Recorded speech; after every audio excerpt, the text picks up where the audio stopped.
Hey, and welcome back to our Guitar Hack series, where we teach you easy tricks to improve your guitar skills.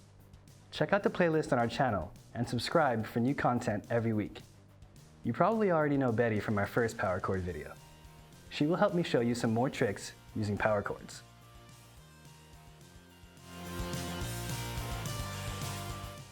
To create really exciting power chord variations, you can alter the higher note, which is the so-called fifth.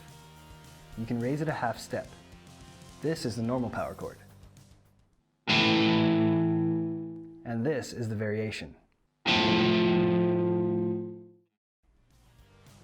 What this chord is called depends on the context, but for starters, let's call it an augmented power chord.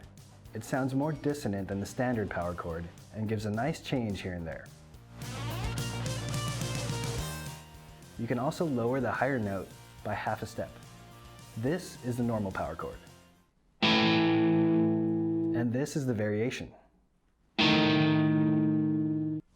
name of the chord also depends on the context, but for now, we'll call it a diminished power chord. It sounds quite dissonant at first, but if followed by a standard power chord, it works nonetheless.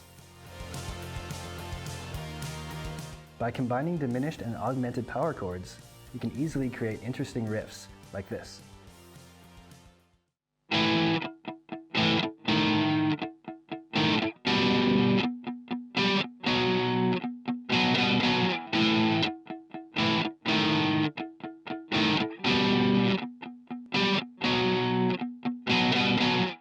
So now pick up your guitar and get creative. If you like this video, don't forget to subscribe so you won't miss any of our upcoming videos, and if you have any questions, leave them in the comments below. Thanks for watching, and rock on!